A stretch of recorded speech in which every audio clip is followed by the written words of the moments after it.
Hi, my name's Troy Ray. I'm the pastor of Lakeshore Family Fellowship. For the last few weeks, I've been studying and putting together um, proofs for the existence of God from a scientific point of view.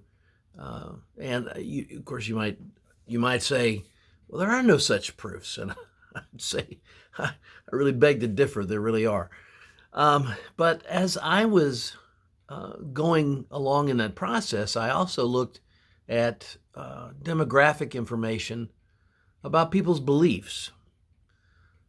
Christianity is still the largest faith in the world. It is by far the largest faith at 70% in the United States.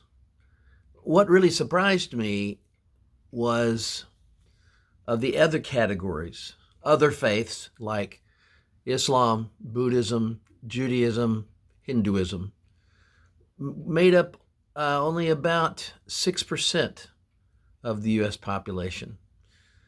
And then there was about a 20% spread of non-believing people. And of that 20%, atheists were only 3%. It's a big bunch of people in the category of nothing in particular. And I was surprised actually at the low number of atheists. I'd thought that there were more. Certainly, atheists are very vocal, and you might say, well, Christians are too. I think in a lot of ways, both groups are vocal in a way that does not shed a favorable light on either of their positions. That's neither here nor there. I decided I had some other thoughts about, rather than trying to offer proofs, which I may do that later on. I thought a lot about that 20%, the ones who either have no particular faith or just don't really care one way or the other. And I thought about this encounter that Jesus had that may describe such a person. You know, when you have a loved one, particularly a child, that is in danger, a lot of times all the scruples that you have about having faith or not having faith fly out the window, because in that moment, anything that will get that child through, you'll embrace it. I would. I think a lot of people feel that way. This encounter was a man who brought his sick child to Jesus and pleaded with him and said, "Your disciples couldn't do anything. If you can do anything, please do something for my child." And Jesus, I think maybe rather whimsically, said, "If I can." Everything is possible to people who believe. And the response of this man is what strikes me as possibly being like so many of us. He said, "I do believe. Help my unbelief." He knew that he was caught in a place of lacking faith. And he was terrified at the prospect that his own lack of faith might jeopardize the possible good that his child might receive. And he pleaded in a way, a real world way, that I think any parent would plead. I have a friend, an Army buddy, and he used to say a lot, "Troy, there's two kinds of people in this world, ... And then he would tag on to it whatever the lesson of the moment was. "Troy, there's two kinds of people in this world." One of his favorite was, and he and I worked together enough that we that we both identified with what he said. He said, there's two kinds of people in this world: those that work till they're tired and those who work until they're finished. I borrow that thing from Sandy. There's two kinds of people in this world: those who were raised with faith to some extent and those who were not. The way that we were raised is often a very good predictor of the values that we'll have as adults.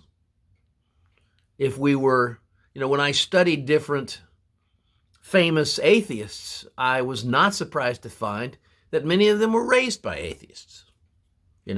Likewise, when I studied famous Christians, a lot of them were raised by Christians. So how we are raised accounts to some extent for the values that we have. That's probably not a surprise to anybody. But sometimes things happen in our lives that put us off from God. We receive hurts, trauma. We observe trauma,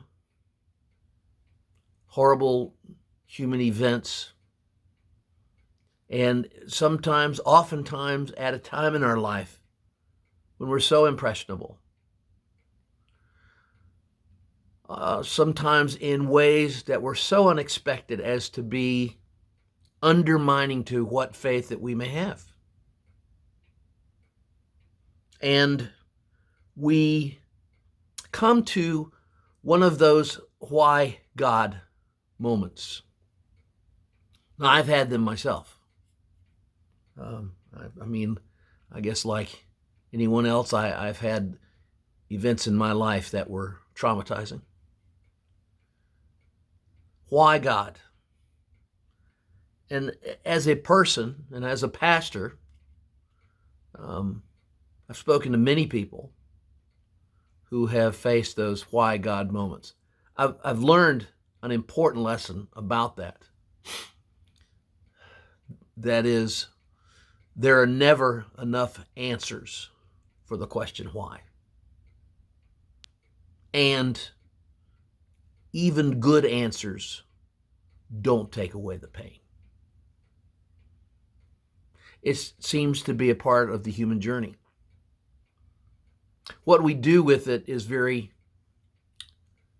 telling, and I think very crucial to our future spiritual well-being.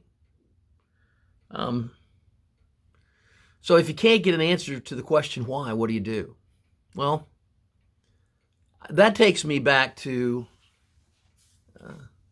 answers that I was looking for atheism. And when I say that, I mean I've been working in the sciences to discover those things. But I can't help but come back to the Bible, which in times like this seems to be the most timeless and reliable thing to me. I realize that many don't share that view, but this definition of faith, it's defined as the substance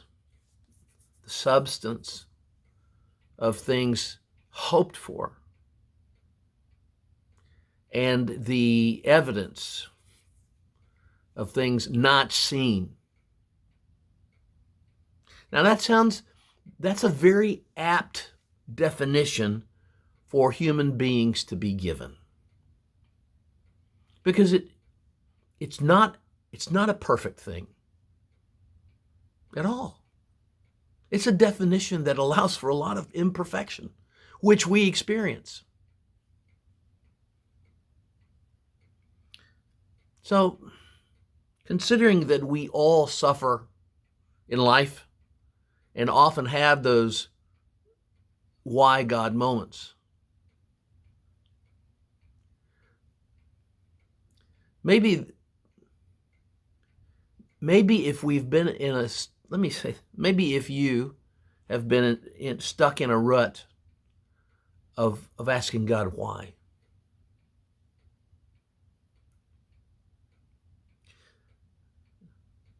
Reflect on that man who was imploring God or imploring Jesus for his child.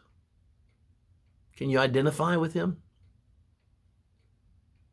Can you turn that same very limited faith back to God and say, I believe, please help my unbelief. I love you. We'll talk some more.